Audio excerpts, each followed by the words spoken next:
Boker, turn on the mic. Boker Tov, welcome to Peninsula Temple Bethel. For those of you that haven't been here before, especially welcome. I'm Rabbi Lisa Kingston, and on behalf of the North Peninsula collaboration, I'm so grateful that we could continue learning with our scholar in residence, Anat Hoffman. So, when I first went to Hebrew Union College Jewish Institute of Religion, the Reformed Seminary, all students spend our first year living and studying in Jerusalem.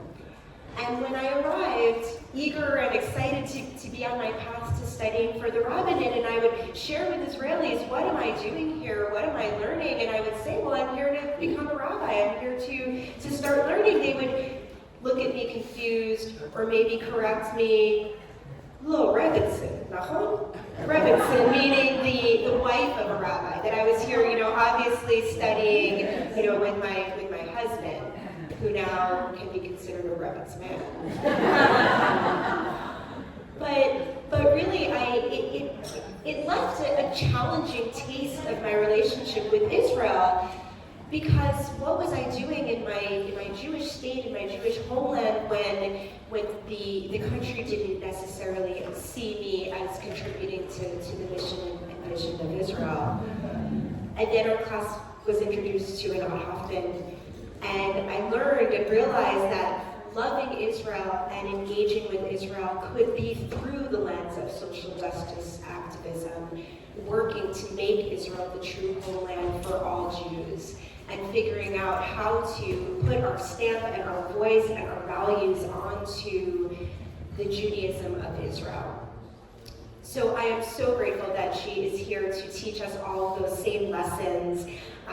Anat, sometimes with the middle name Action Hoffman, is a third-generation Israeli, born in Jerusalem, then moving to Haifa, came to the States to study and earn her undergraduate degree at UCLA, here for those 4 years of college, and returned to Israel and became a founder of the organization Women of the Wall in December 1988. You'll hear more about it, but since then she has been fighting for the religious and civil rights of women and progressive Judaism. She has worked for 20 years as the executive director of IRAC, the Israel Religious Action Center based in Jerusalem, which is the advocacy and legal arm of the reform movement in Israel, similar to the Religious Action Center that we have here in DC. She's also spent 14 years serving on the Jerusalem City Council, and there are 33 Supreme Court petitions in her name. So in addition to all of the work she does and all of the fighting she does, she has received accolades from all around the world. She has been named Person of the Year from Haaretz in 2012. She was named one of the most 50 influential Jews by the Jerusalem Post in 2013. And just 10 days ago, the BBC named her as one of the 100 most inspiring women of the world. So thank you for gracing our presence here on the peninsula, and a really big thank you to the collaboration of the North Peninsula. It is really something special that our congregations and our Peninsula JCC work in partnership to do learning together, to bring our community together. And I need to give a special shout out to Rabbi Lori Matskin and the PJCC, who really anchors this program, becomes the home base for it. Rebecca Shores, all of your hard work as well, the leadership of the PJCC. So let's give a big welcome to our scholar in residence.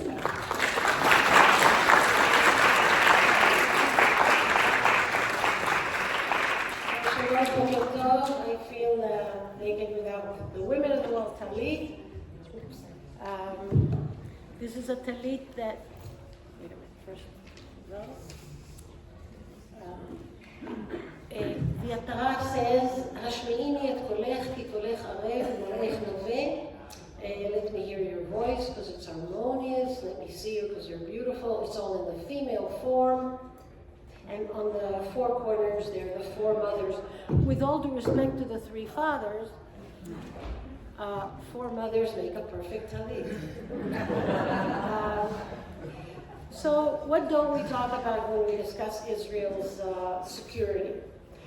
First, I'd like to say that the topic of Israel's security is more an Israeli business.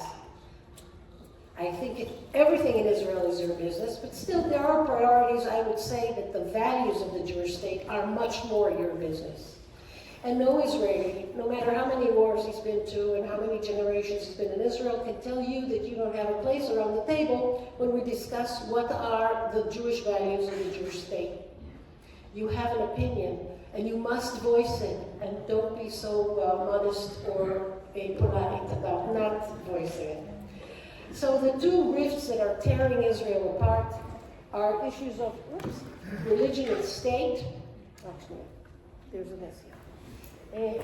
Issues of religion and state and issues of Arabs and Jews. Arabs, I mean the 1.63 million Arabs of Israel. They're 21% of our population. On the whole, they're all loyal to the state. There are very few terrorist activities that happen from Israeli Arabs who are citizens of Israel. I see a confused look. Let me explain. There are three types of Arabs in our region. There are the millions of Palestinians who live in the West Bank and in Gaza, who are the people we need to negotiate peace with. This is one kind of Arab. Second kind of Arab are the Israeli citizens who are Israeli Arabs. Those are the ones, those of you who've heard, that actually hold our health system together. There are doctors, there are nurses, they are taxi drivers, they are Israeli citizens in every possible way. They are Israeli Arabs. And there's another category of Arabs, Jerusalem residents, 400,000 souls who are not Israeli citizens. Why are they not Israeli citizens? Does Israel want almost half of the Jerusalemites to be Israeli citizens? If they were, they can change the votes in the Knesset. The parliament will be completely changed. This is a huge number of votes. Are they Jordanian? No. Are they Palestinian Authority members? No. So who are they? 400,000 people. Well, when they want to travel, they don't have a passport. As I said, they're not Israelis, they're not Jordanians, they're not Palestinians. They have a laissez-passer, traveling paper, and under nationality in that laissez-passer, what do you think it says? Israeli. No. What does it say? Israeli. Israeli? No, they're not Israeli citizens. Had they been Israeli citizens, they'd have an Israeli passport. What? Refugee? Good guess. It says undecided. If Mr. Trump was here, I would say the big decision about Jerusalem is not the real estate of the American embassy, where it is located.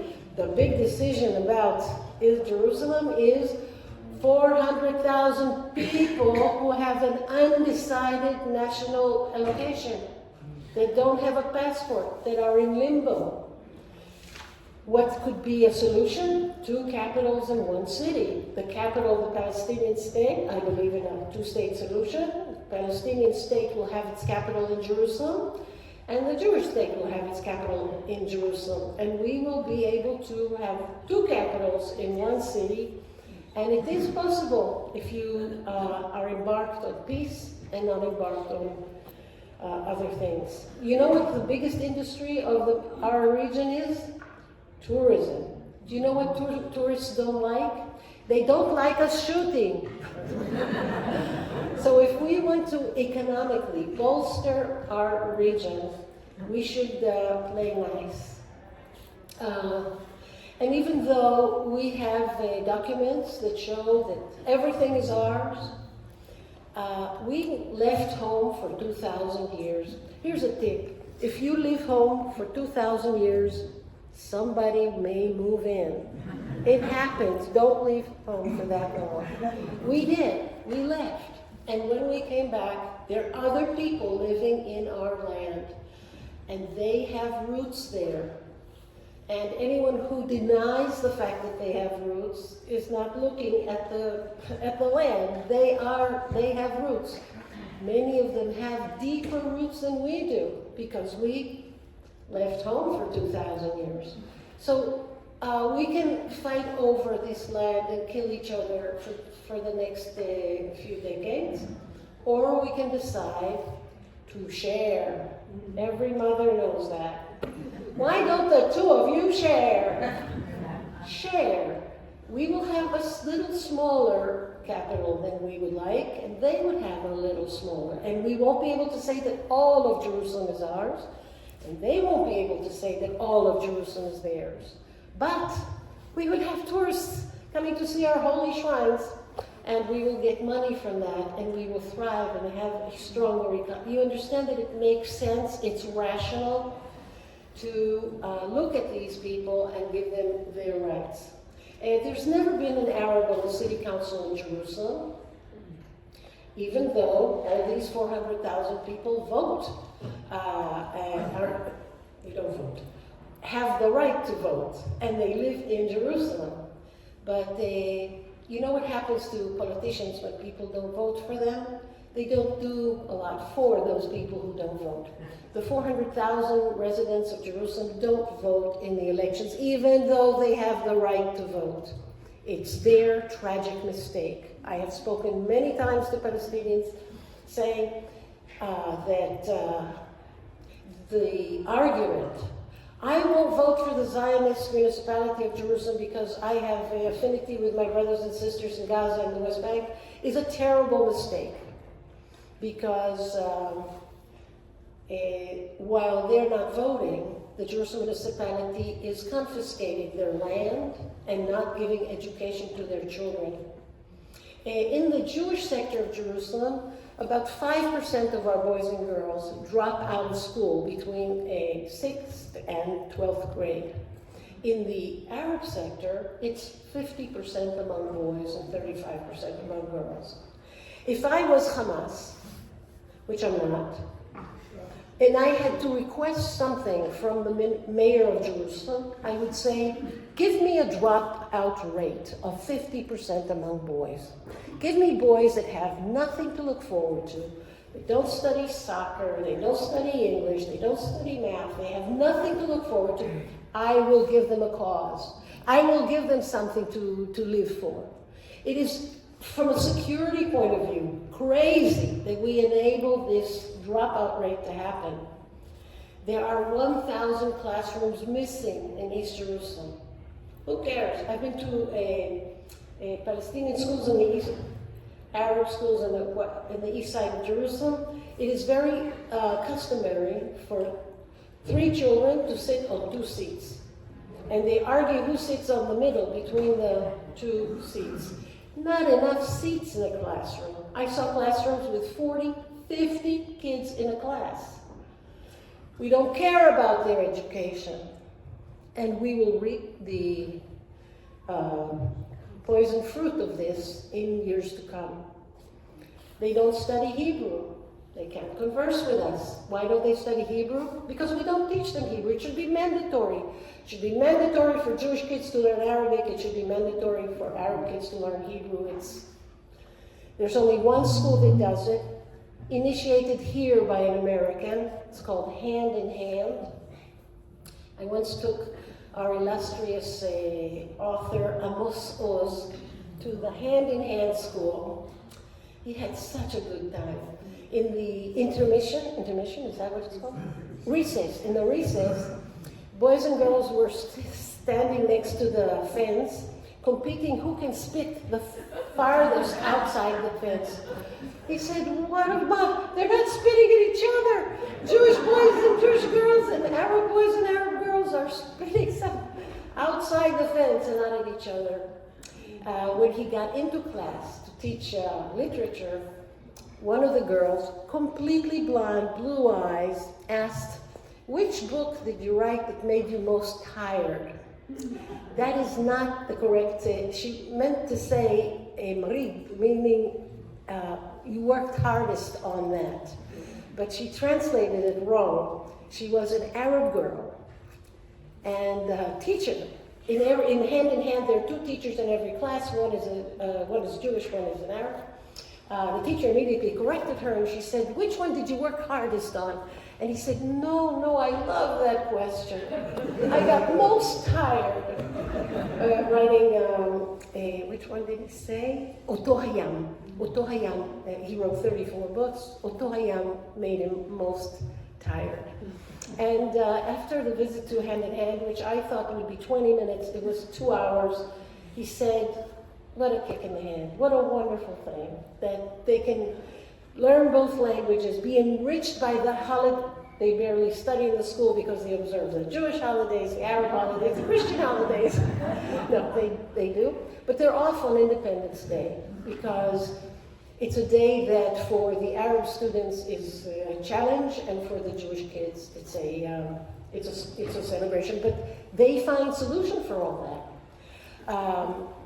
When you look at graduates of Hand in Hand, again, did I mention that this was born here? Somebody here thought that this is a good idea. These people could actually live together. They speak the same language, they respect each other, and they are the hope. But they are an American initiative, privately supported, not supported by the government of Israel, which is a mistake. I'd like to talk about some cases that show tacit and overt racism in Israel. I'd like to talk about a case we lost, the case of Hiam. Hiam is a woman with a hijab. Walking around Israel with a hijab apparently is no picnic. People show in various ways that they don't like you. Maybe someday we have to do a group of us wearing hijabs for a day and experience it, see what it feels like to go on a bus, to buy a ticket to a cinema. How do people treat you when you're wearing your traditional headdress? Anyway, Hiam was going to board the light rail in Jerusalem. She was asked for an identification card. True that every Israeli has to carry the ID card on his person, but many of us don't. And in all my life, I've never been asked to show an ID card to board the light rail. But she was asked, and she didn't have her ID card with her. She said, but I must get to school. Open my bag. She had her, what's it called? Briefcase. That little briefcase? Carry-on. She had a carry-on with her. She said, look at it, check it out, to the policeman, check it out. I have nothing here that could be problematic. The policeman opened her carry-on and looked so well, he found her passport, which was missing for 6 months. Last time she went abroad, it disappeared. Well, it was he really checked well. So she said, here is an identification. The passport is a legal identification. And please let me on the train. And he wouldn't. He said she gave him lip.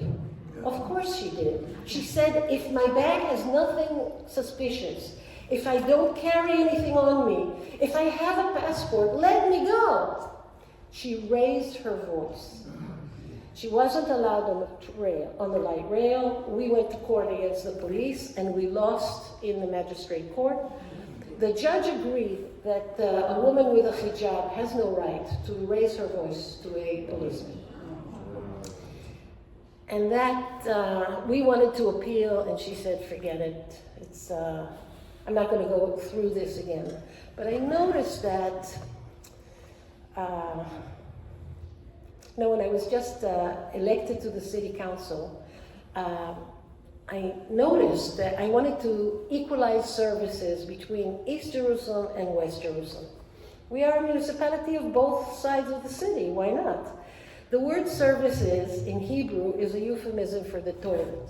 If you say, I need to go to the toilet, you say, אני צריכה לשירותים, I have to go to the services. So I used this double meaning, and I started with the toilets of the central bus station of East Jerusalem.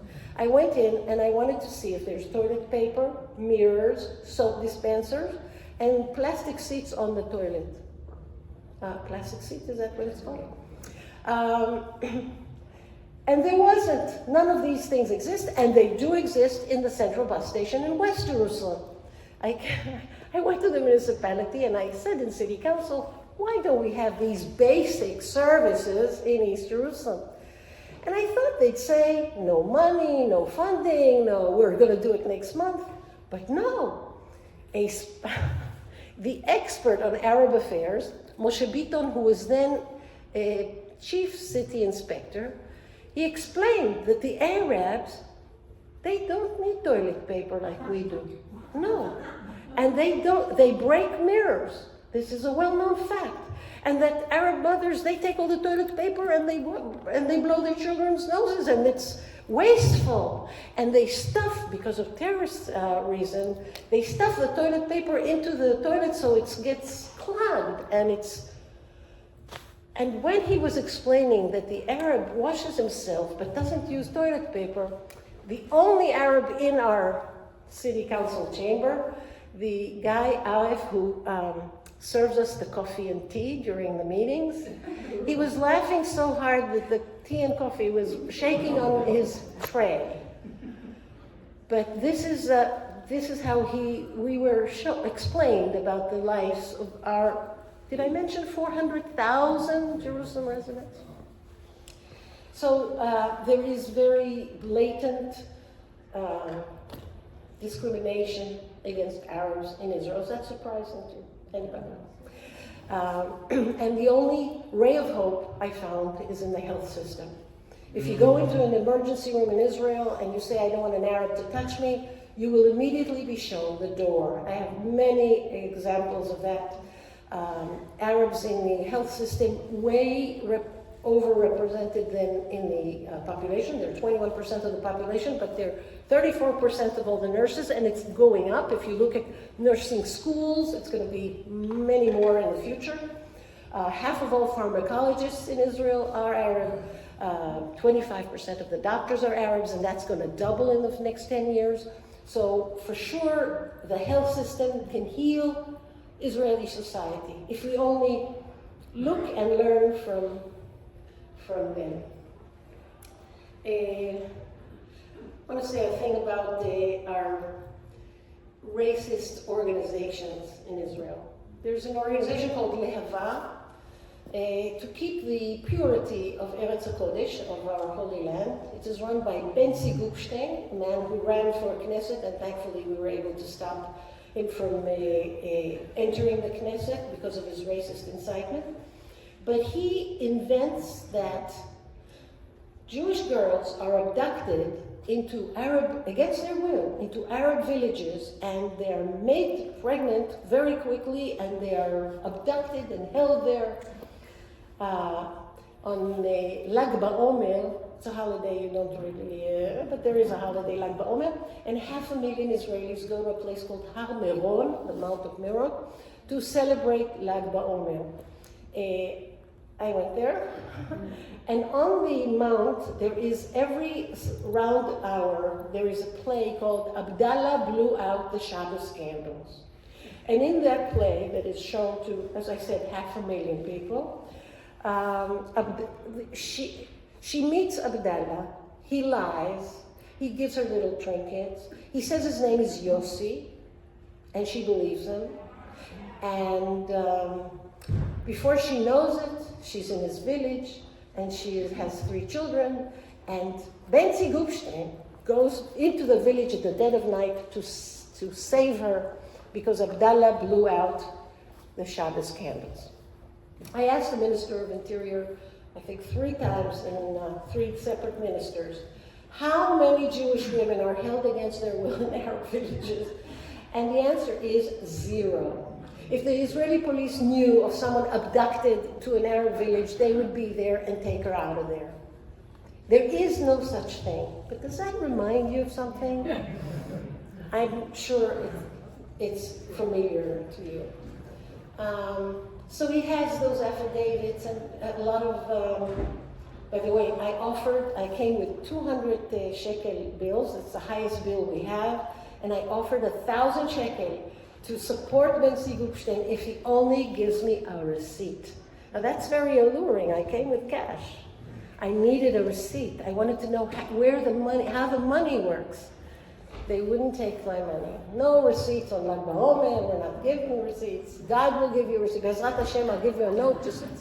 I wanted a printed receipt. So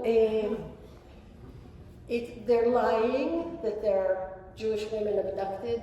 And I want to say another thing. I don't have a Jew-dar.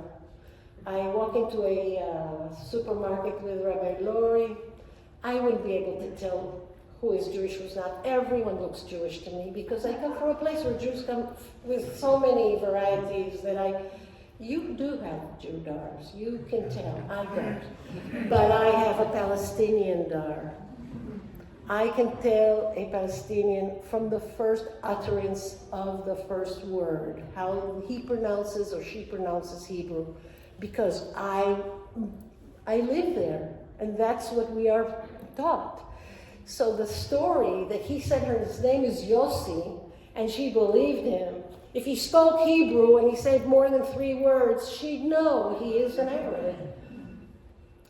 So it's just incitement, but it hits in a very sensitive place. Our girls are held against their will in Arab villages. And Benzi Gupstein, had he run for Knesset, I'm afraid he would have succeeded.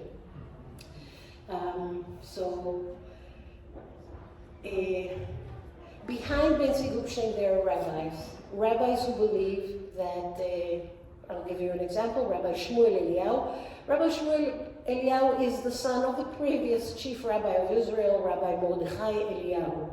His son is an extreme racist. He's the chief rabbi of Tzfat, the holy city of Tzfat, and he says things like, the Arab culture is the culture of thieves. The Arab culture is the culture of liars. In fact, he ran for chief rabbi right when the Madoff incident happened here. And every sweeping statement that he said about Arabs would curdle my blood because I was afraid that the people here would say things like that about Jews. If you Google Madoff and Jewish, you get very, very uncomfortable. The rabbi believes that it is a terrible thing to rent an apartment to an Arab. The largest nursing school in the north, the only nursing school in the north, is in Tzfat, where Arabs and Jews study together to be nurses and save our lives. So he uses the bureau that he has in the city of Tzfat to call people and say, don't rent to an Arab. I will give you $100 more a month if you rent to a Jew. Where does this fit with his job as city rabbi of Tzfat? He also has things to say about LGBT. He also has things to do with the state about women in combat in the army. But his focus is Arabs.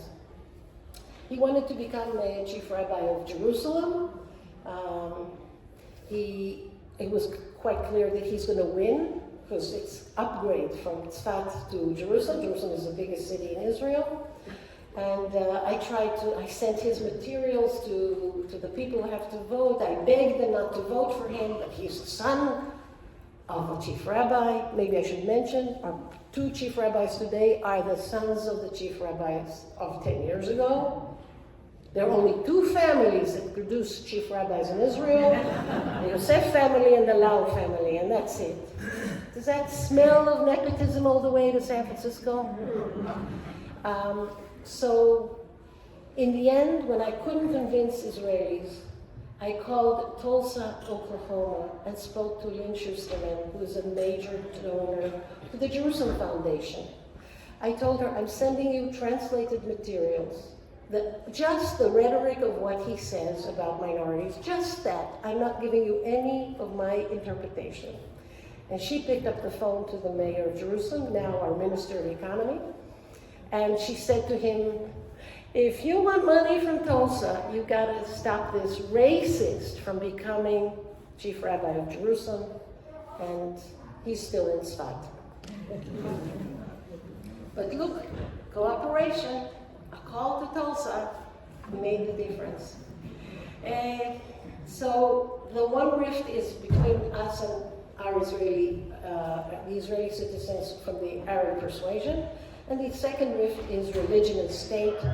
which is something you all, those who've been following me, it's an endless issue. I wanted to share with you, this is a Shas,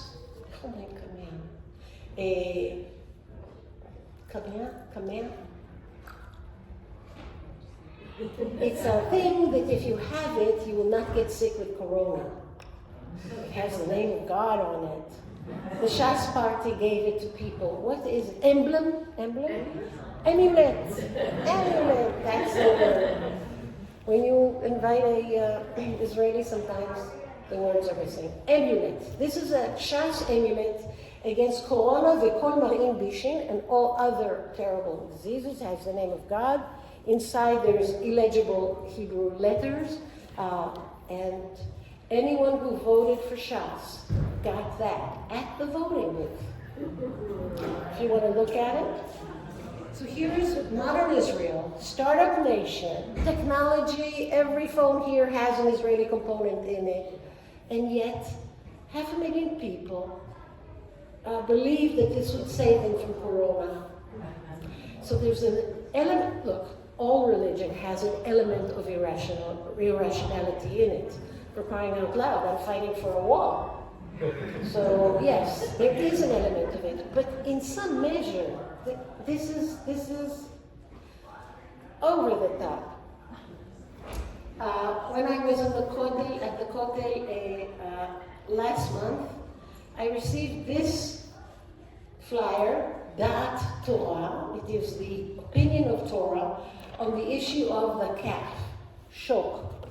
It shows how much of the shok here is you have to see it. It's the anatomy of the leg, but a rabbi sat and really thought out how much of the skin can be shown of the calf.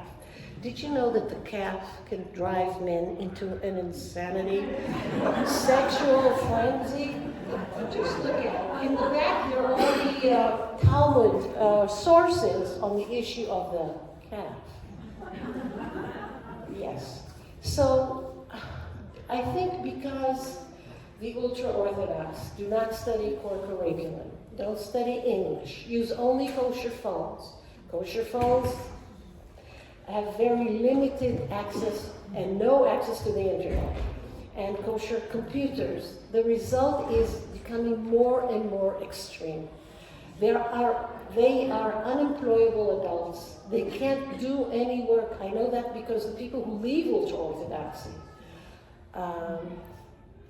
have no employment. They usually end up taking care of the elderly because they have no education. And these are kids who know a lot, but they know on issues that are not employable in the modern world. And just a word about that. If you want to become ultra-Orthodox in Israel, the government will pay for weekends in wonderful hotels to teach you how to become ultra-Orthodox. At government expense, there is a municipality budget line. We will change all your utensils and the kitchen so you can have a kosher kitchen with milchiks and fleishik for every day and milchiks and fleishik for Pesach. Everything will be paid for. It's a very warm cushion that you will get into that life. But if you want to leave that life, it is cold out there. There is no government program to teach you basic life skills. You really don't know them. Why are the rabbis so obsessed with modesty? Why is this happening in the last 15, 20 years? It's become craziness.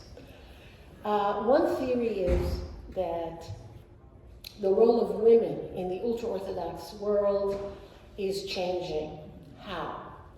If dad is 100% devoted to Torah study, then when kids have questions like, how do you write a check and why? Where's the post office? How does the plane work? Things that kids ask. Dad could tell you, if you have an oven and you cut it into 9 pieces, how many pieces you need to still make a kosher matzah? Is it or is it not one of the most important Talmudic questions there are? Of course it is. I'm referring to Tanugo Shel Achnai, the Achnai oven, very important Talmudic question. But Mom knows all these other things because Mom went to a regular school. Girls are exempt from Torah study. Ultra-Orthodox women, no math, no English, no science. They're working. And they know, it's true in every family, Mom knows everything. And Dad is basically less helpful. The result is that the status of women is getting higher, and the status of the dad who studies Torah a little less. That concerns the rabbis no end. And they are saying the following: you think you're so clever? You sit in the back of the bus. You think you're so smart? You've got those thighs. You've got those. Cover yourself. Don't make a sound. Don't pray at the wall. All these things come from keeping a woman in her place. So that may be the reason for the obsession with modesty. But it is, this flyer, you realize it's many hours of thinking and work. What is with the ankle is you can see it and what would happen, and obsession with this stuff. So I wonder how ultra-Orthodox people in New York sit on the subway with women, and they don't tell women to cover themselves in the subway in New York. The reason they're not doing it in New York is they can't get away with it in New York. And in Israel, they can get away with it. We're lucky that we can still go to the bank in regular hours because a partition in the bank is not an imaginary thing. So I gave you a little taste of the rifts that break Israel. Here is a sticker from one of the enormous demonstrations that are happening in Israel every Shabbat, like last night.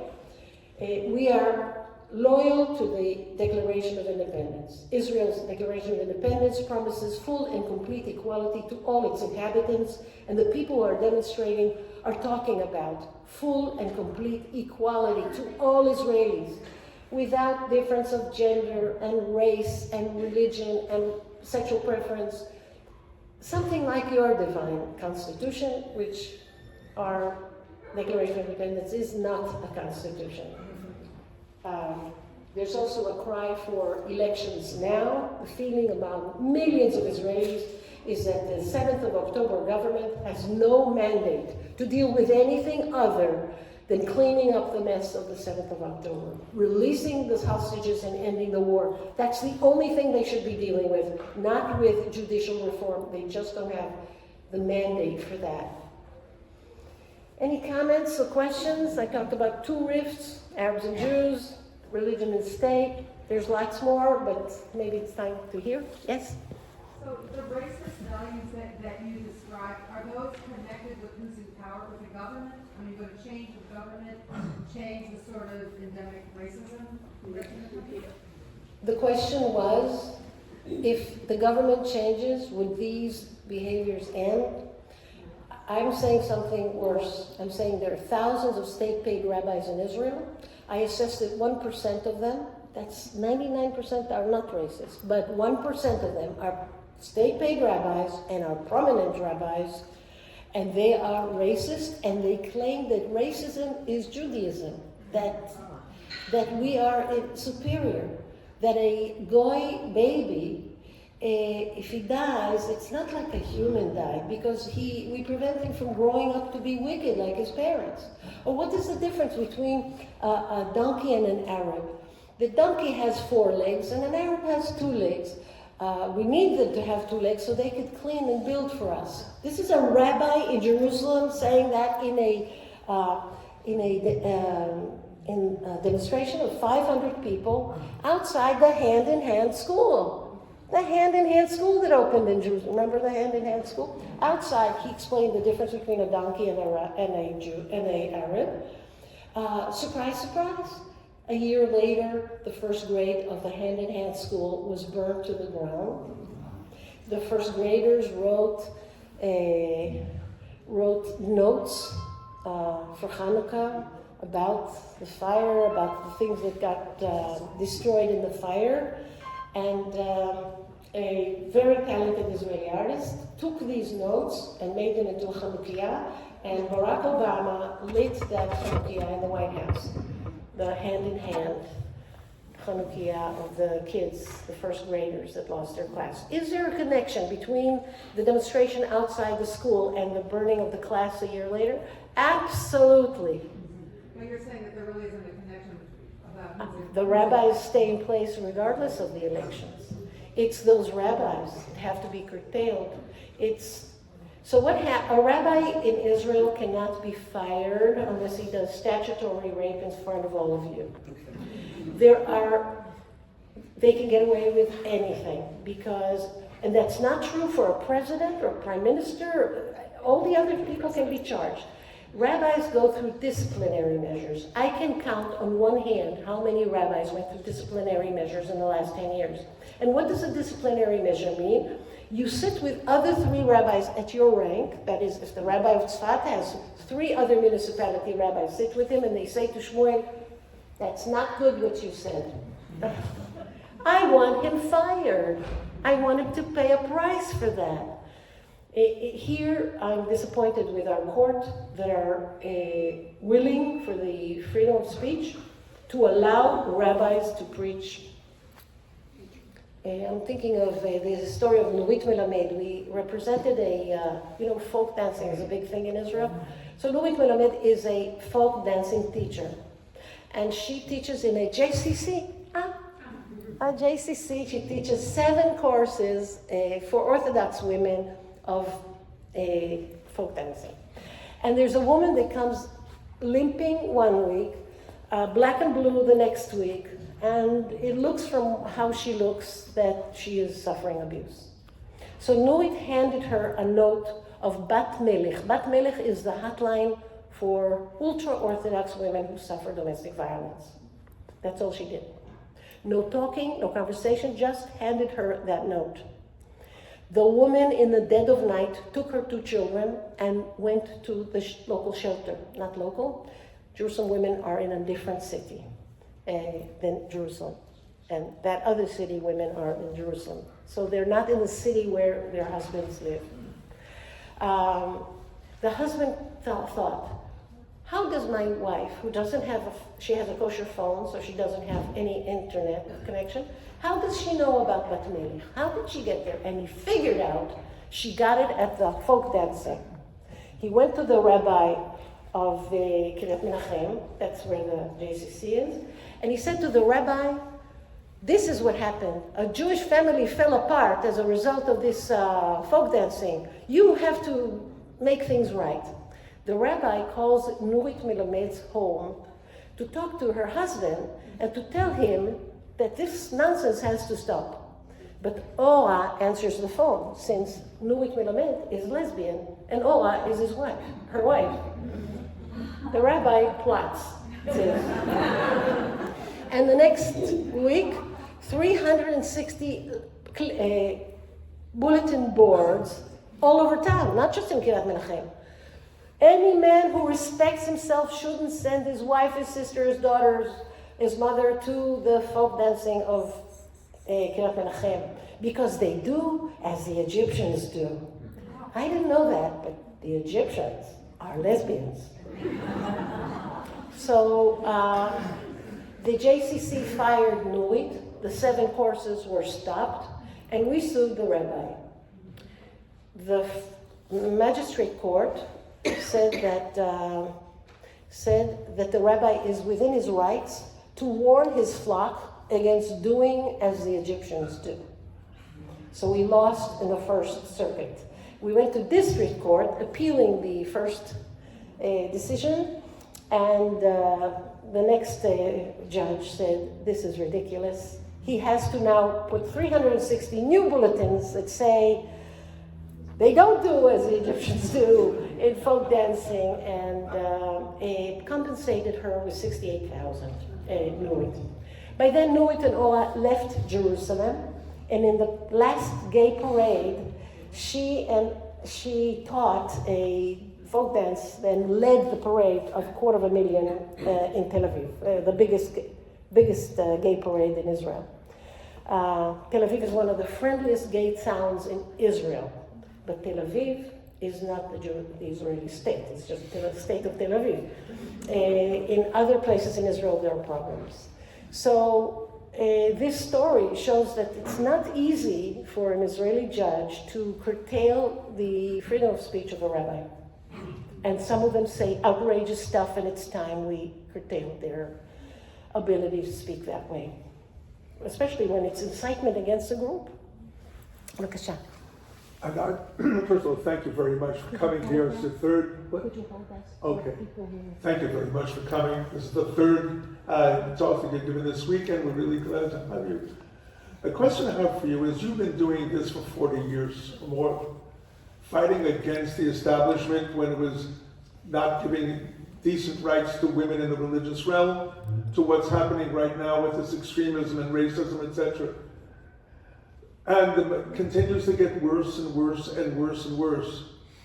The question I have for you is, what keeps you and people like you going? Where does your hope come from? Why have you not given up? Many of us here question whether the Zionist dream is a nightmare. Well, the answer is that I don't know. But it's a psychiatric thing. I don't know. But I can't help myself. It gives my life purpose.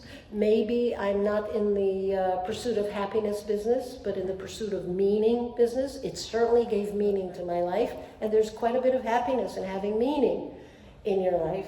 It changes the lives of people. I'm sorry Nurit left Jerusalem, but I'm delighted that we won that case in the end, and that the rabbi is now more careful. 68,000 is quite a bit of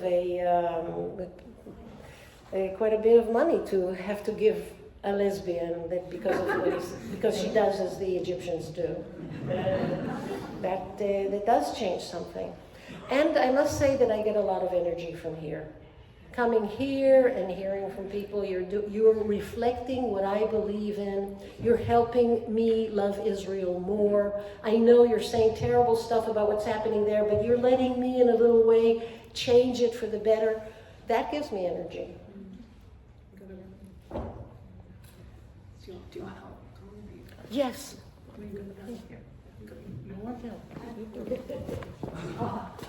Thank you. I wanted to ask about the religious, ultra-Orthodox religious women. As I'm hearing you talking about their rising in education, and they're the one making the money and bringing the income to the house, what would it take for them to actually take the reins and shift? I mean, from your perspective, because I think it's like it's all over the world.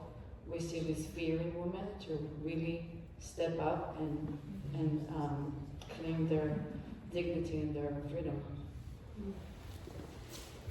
Ladies and gentlemen, you gotta stop asking questions I don't have the answer to. This is a fabulous question. I don't know what it takes. Maybe a leader, a Moses, a woman that would say having ultra-Orthodox life and having your own rights can be something that works together. Someone with authority that they could look up to. But right now I see educated, real educated, smart, able women willingly putting shackles on their legs and on their hands and on their daughters' hands and legs in the name of the community. And that community is suffocating some excellent women. It's so clear. So yeah, I don't know what it would take. But when they start marching, nothing will stop them. These are capable women who can run a house with 10 children and also work and this, and they do all that stuff. And the rabbis are very worried about them, and I think rightfully so. Because when they'll start marching, you know, our Mormons, I met a Mormon this week, and Mormon women are not allowed to enter the priesthood. And she explained that they're the priestesses of the home, and that's enough. She gave me the same rhetoric, But I remember that the Mormons didn't allow blacks to enter the priesthood. And since the Church of Jesus in Latter-day Saints is the fastest growing church in Africa, they changed. I remember they told me that blacks can enter the priesthood because of the mark of Cain, and the mark of Cain is black skin. Now it's okay. Now they are in the priesthood. So if the Mormons can change, maybe we can. Thank you, Lori. We haven't heard from yet this weekend. My name is Marlene Levinson. The high-tech industry in Israel is so prominent and growing. How does that compete with the dichotomy of the ultra-Orthodox or young people wanting to get into that? I would not say growing because this year has been absolutely terrible for our high-tech people, and the people who are leaving Israel, and the brain drain that we're seeing is those exactly the innovators, those young people. The ultra-Orthodox boy, smart as he is unable to enter that, because if you don't know math and if you don't know English, you are not part of the game. When my son entered the Air Force, they asked him, how many hours of video games do you play a day? And he said, are you going to tell my mother? And when they said no, he said 7. And that's how he got into 3.5 years of high-tech playing video games.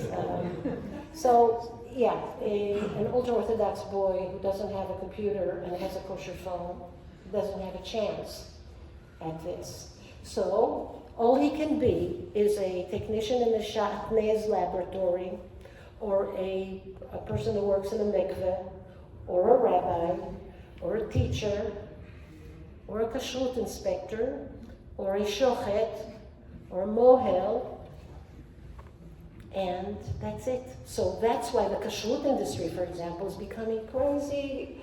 If it was once enough to send one kashrut inspector to Argentina to see that the beef is slaughtered kosher, now we need to send 9.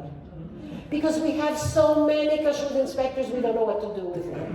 And all of 9 of them go to Argentina. One checks that the ink with which they put, it's not made out of pig's blood. Who makes ink out of pig's blood? 9 people have to be sent. 15%, 10 to 15% of what you pay in an Israeli hotel is just for the kashrut of the hotel. Are there non-kosher hotels in Israel? Very, very few. And the reason it costs so much is because there's so many of them that need to be employed. Would they be able to do other jobs? Of course. But a transparent wall stops them from entering modern world. And that wall is held by the rabbis. The rabbis don't want them to know English, because English and a non-kosher phone and a non-kosher computer are the direct path to pornography and prostitution. Didn't you know? Yes, pornography and prostitution. If you have a non-kosher phone, that's all you do all day. Did you know? All you do is prostitution and pornography. I've heard it so many times from the people who own kosher phones. Yeah. So we have developed a brand of Judaism that is unsustainable. The biggest threat to Israel's economy is those unemployable adults that are on state dole for studying Torah. It's tragic for them, tragic for us. It's got to stop. Thank you, Lori.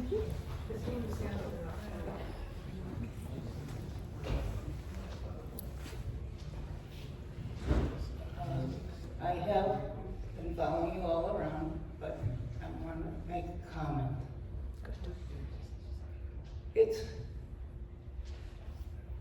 I see it a different way. I see that being a male with strength and being a woman hormonally designed as a nurturer, instead of partnering with each other, we're killing each other. We need not to frame it in terms of the dynamics of religion. God is a concept. It's on our money. It says on US dollars, in God we trust. I don't trust God. I need to trust other human beings to cooperate, to go beyond the minimum of expertise and hormonal functioning. Thank you. And an example is the painter of this picture right behind you, Thank you. Going to the back. the woman. Thanks. Who among current Palestinian leadership do you see supporting a two-state solution and even being willing to recognize a Jewish state? I mean, if you don't endorse from the river to the sea, how can you get any power among the Palestinians?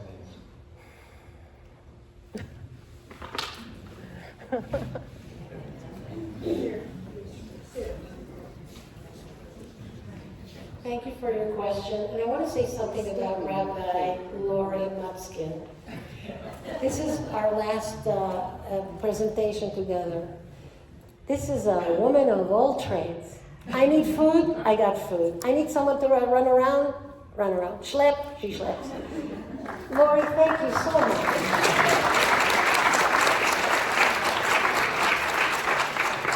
And as to your impossible question, I can't see anyone now, and it doesn't mean that that somebody doesn't exist.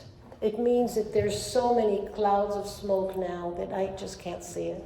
Are there Palestinians that wish for their children good education and good health, as we all do to ours? Yes, of course there are, and there are millions of them. Were they hijacked by their zealots? Yes. Were we hijacked by our zealots? Yes. Is this a terrible moment? Yes. So what I see clearly is one thing. We want a good future, and there are people who wish for that, and we just don't see them yet. But I'm sure there are women Palestinian leaders that we're not seeing, and I hope that when things clear up a little bit, maybe they will emerge. But all I can share with you is tikva, is hope. But people get hijacked.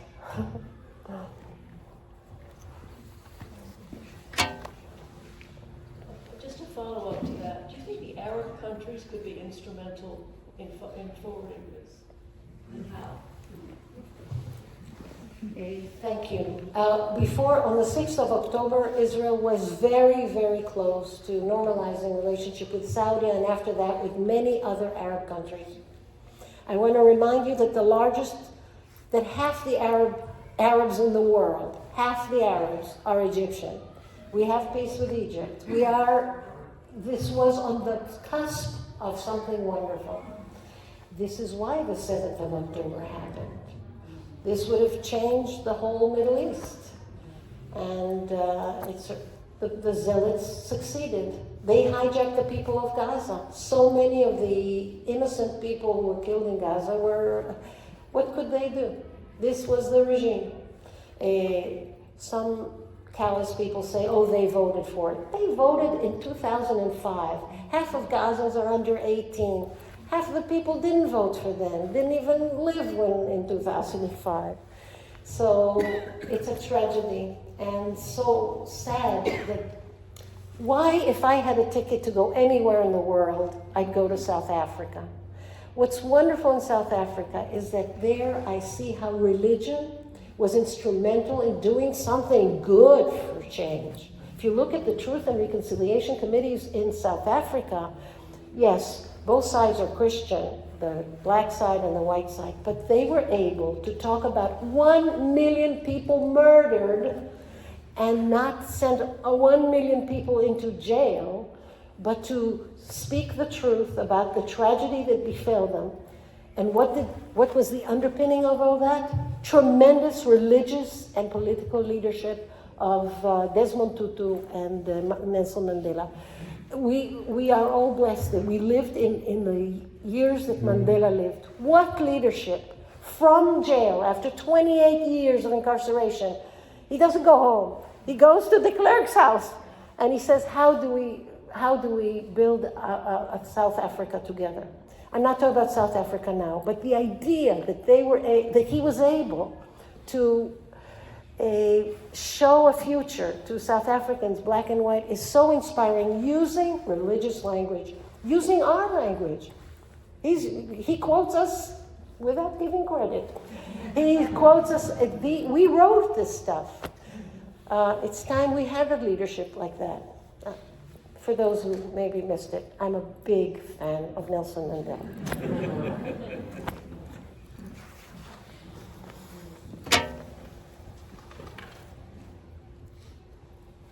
Hi, Deborah.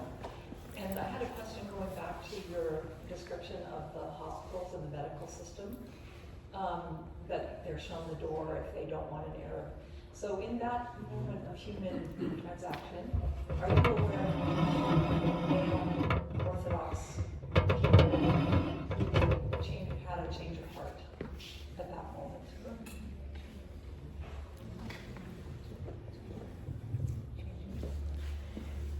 It's interesting that ultra-Orthodox men are willing to be checked by a woman and are willing that their wife will be checked by a male OBGYN if he is very excellent at making babies, helping babies come. Somehow, because the health system is so solidly pluralistic, egalitarian, and equal, something good is happening there throughout. I'm saying it has the potential of healing all of us. I'll tell you one story that Rafi Valden, who is he was the son-in-law of Shimon Peres, and also his personal physician. He was also the president of Physicians for Civil Rights in Israel. He is a doctor of clay dam, blood vessels, pulmonology. Okay, blood vessels. Anyway, a kid from Jericho was shot by Israelis for being a part, or not, there's contested, was he part of a demonstration or not, but a kid. He arrives at Tel HaShomer, where Rafi Valden is a professor of blood vessels. And before the operation, Valden looks at the papers and it says that the kid is Muhammad and that and he says to him, Muhammad, relax, my name is Rafi, I will save you. You will be able to play soccer. This is something I can do. And the kid looks at him and says with great effort, jihad. And the assistant that works with Rafi Valden says to him, look at this, a kid, you're about to save his life and all he has to say is jihad. And he saves the kid's life. The next day the parents come from Jericho to visit the kid. And the father says to Rafi, thank you so much. I'm so glad that this operation was successful. And Rafi says to him, you know, your kid is somewhat extreme. I was just, before the operation, all he had to say to me is jihad. The father says, you made a mistake. I'm Muhammad. His name is Jihad. He was trying to tell you his name. He was correcting you.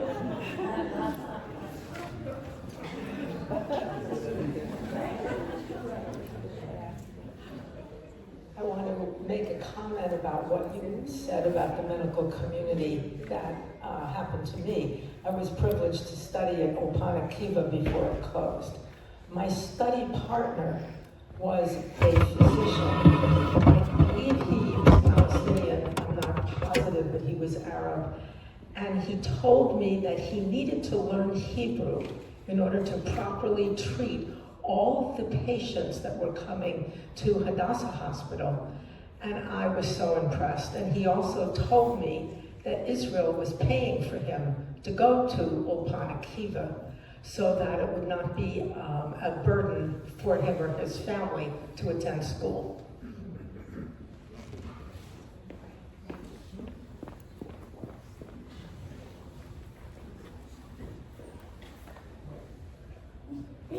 Hi, I'm Natasha Cahem part. I had the honor of praying with the women at the wall about 3 years ago, and it was just one of the most moving experiences of my life, and thank you so much for that. I'd love for you to give some advice to our community. After October 7th, this community came together to fight ceasefire resolutions. Now, in 2 weeks' time, our school district, the Cemetery Union High School District, has teachers invited to professional development to learn about the plight of Palestinian students here in the Bay Area, in our district, and about Gaza and oppression, colonialism, all of the stuff that we have been trying to combat for the past 464 days. What advice do you have for us to stay the course, to stay connected to what's happening in Israel, to stay connected to one another as we go through all these ups and downs, not just of these resolutions and the district doing these things to educate teachers, but also the ups and downs of our lives? How do we stay committed and strong and stay the course? Thanks.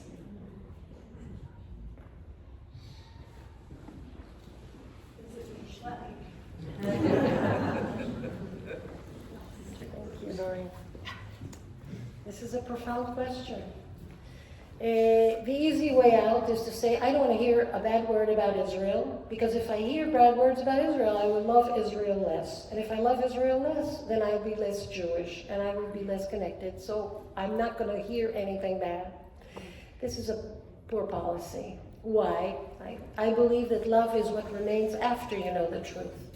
And you're going to hear some bad things about Israel. And you may cry for the plight of our enemy. That is possible. In fact, there is a midrash that the shofar on Yom Kippur is supposed to emulate the cries, not of the Jews, but of the mother of Sisera as she's hearing that her son was killed. Sisera, our big enemy. His mother, our big enemy. But we have to hear the plight of our enemy. Stay a mensch. Listen to other people. The fact that you care about a tragedy that happened to our enemy doesn't diminish in one iota your care for your fellow Jewish people. It doesn't diminish at all. I can feel for the enemy if something terrible happened there. We are all in a tragedy, a swamp of tragedy. Terrible things happen. Horrible, horrible things. I am a committed Israeli, and you are committed to Israel, and you're going to go through this. Now, incitement against Israelis, blanket statements against our motives, these are things that you should jump and say no. I don't think that this was deliberate, and if it was deliberate, it's a terrible thing, and I will fight that Israel will check its own policies, yes. But to be a mensch, to refuse to listen to what happened to them is a mistake. And a side effect of listening, really listening empathetically to the enemy's story makes you a candidate to talk to them. And talking is how we stop fighting with guns. We talk, and nobody dies from talking. And enough death. 10 soldiers this week, 835 soldiers so far. It's wasted young lives. So I'd like to end the war, free the hostages, have elections in Israel, and stop judicial reform, which is going to curtail the Supreme Court. Without the Supreme Court, we really don't have civil rights in Israel. They're the ones you turn to. And I explained that there are 12,000 turns to the petition to the Supreme Court in a year. I said that to Ruth Bader Ginsburg. She plots. She said, we have 65 a year, 12,000 a year, 1,000 a month in Israel. Supreme Court, very important. We have time for 2 or 3 more, so let's try to keep it to things we haven't covered so far, so we can maybe get a new story or two. Think really hard about your questions.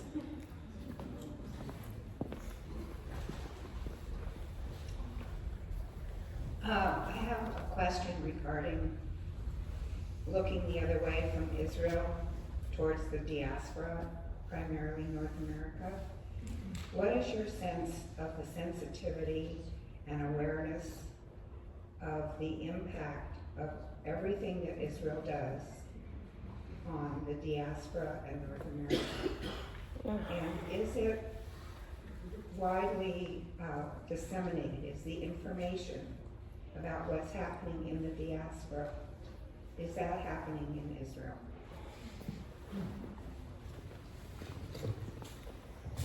Thank you for this question.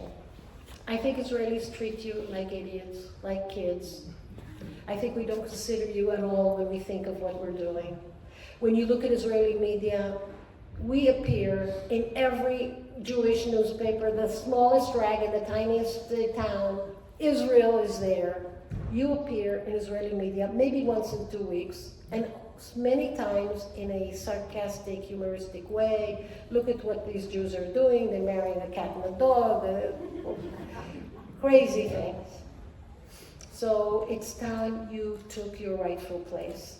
First and foremost, you are a strategic asset for the state of Israel in America. The reason the Americans support Israel, to the tune that every Israeli baby born owes $5,000 to the American government at birth. The civil and military support that we get from you is enormous. And that makes you a very important strategic asset, and we don't treat you that way. And I think that you have to, the next time you meet an arrogant Israeli, be it a politician or just any Israeli, you have to consider that it's time you took your place. And there is an opportunity coming this March. There is a group of ultra-Orthodox parties called Eretz HaKodesh, the Holy Land, that are running for the World Jewish Organization. You all have the right to vote. Israelis can't vote. Only you can vote. It costs $5. Rabbi, would you be willing to read what they have to say about why vote for Eretz HaKodesh? I think it's such an effective way to tell you to vote for our list, which is called Arza or Masoti Olami. The liberal movements are running. It's very important that they have the strength because the movements in Israel are completely dependent on these funding. So do you want to say what these two are, and then I'll read it? I want you to read it. This is great. Okay. I don't know.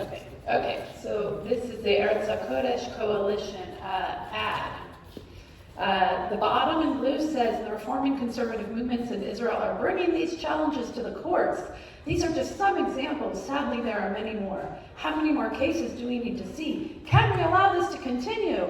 Ensuring Eretz Yisrael, the land of Israel, remains Eretz HaKodesh, the Holy Land. So at the top it says, Shebachol Dor Vador, Omdin Aleinu from the Haggadah, implying that liberal Jews are the enemies just like Pharaoh in every generation. So let's be clear. So the three examples they say are reformers versus Torah. Reformers sued to stop government programs for Kolel Yom Galeit, which is a fake yeshiva that gets a lot of money for fake names on a list, very Catch-22 style. Result, the courts stop the funds. Terrible. Reformers versus Kedusha, holiness. Reformers are behind the ongoing court cases brought by women of the law. Result, the litigation is ongoing for years. We say kol hakavod for that. And reformers versus tzniut, modesty. Reformers sued to prevent separate seating on buses. Result, bus companies can no longer designate separate seating on buses. So the other piece here that we made is the flyer for the information on how to vote not for that value system, but for our shared value system here. It's going to be given online. We'll send it to everybody who came. Rabbi Lisa will have it too. There's copies, and the election is from March to May, and there are billions of dollars that go through the Jewish Agency. Okay, so you'll say more about that, but that's my setup for you. Can you give us a website? Yep, azn.org/election. Please vote on these elections. It's a small thing for you, very important for the reform conservative movements in Israel. And if Eretz HaKodesh takes over the World Zionist Organization, God help us, because they're going to have millions of shkelim for non-Zionist people. Can you read this into the microphone so it's on record? azm.org/elections. That stands for American Zionist Movement. This is, the World Zionist Congress started with Herzl. This is the 39th World Zionist Congress, and they are only elected every 5 years. azm.org/elections. I want to say a word about Herzl. In his book, he says, keep your rabbis in the synagogue. Don't ever let them in the parliament. They will ruin your country.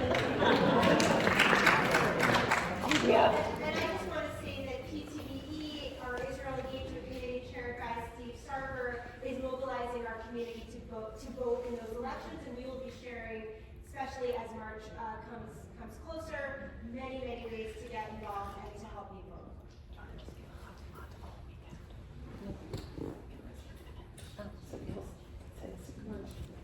Okay. So this is the last one. I'm very glad to have been here. It was a pleasure to meet you and Rebecca. We met. You did everything so well. It's hard to believe what a whirlwind it is. I was last Tuesday in Haifa and today here. I thought the level of questions and engagement was extremely high, and I know what I'm talking about because this is not my first time. Excellent questions. I was dumbfounded with your depth and with the nuanced and care in your questions.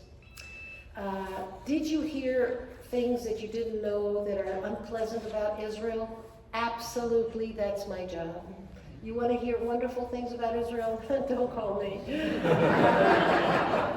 But did you get a sense that there's a purpose in making the only Jewish state on the planet a place that we could be proud of? Yes, there is. If there was another one, I would be on the first plane going to the new Jewish state, but there's only one. I don't think we're going to get another chance. We're at one of the worst moments in our history, and this is a time for support and for engagement and for care. And I'm afraid that we haven't reached the worst of it yet. But follow the demonstrations in Israel. Yesterday, hundreds of thousands of Israelis who are like-minded were marching and demanding equality and freedom, and something wonderful is happening in these demonstrations. New leadership is being incubated. Very young people are leading these demonstrations. I'll end with one thing. There is a D-Day organizing in Israel. Hundreds of thousands of car owners are getting ready for the moment that our Attorney General will be fired. She is Gali Baharav Miara, a heroine. She's holding on her back the whole Israeli democracy.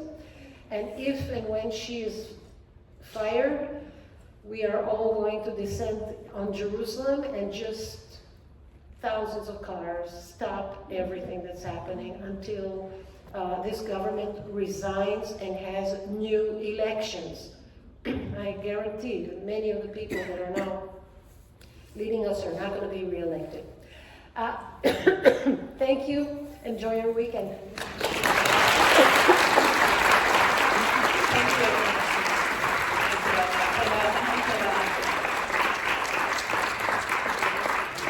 Before you leave, please fill out our evaluations for the Scholar in Residence program. It's very important for us to be able to send not only to Toby and Corette and all of our other partners who support us, but to fine-tune these programs as we go. So for today and any other programs over Shabbat that you've been at or Thursday night, please, Rebecca has pens, give them to us on our way out. You can also email us. And finally, Wednesday, because of Rebecca's brilliant idea, 10:30 a.m. at the JCC. We will be in Chavruta. We'll have a dialogue with anyone who wants to process what we've heard over our Scholar in Residence weekend. Just come, bring a pastry or your lunch, and we'll talk and we'll see how we're all feeling. Thank you, everybody, for your participation.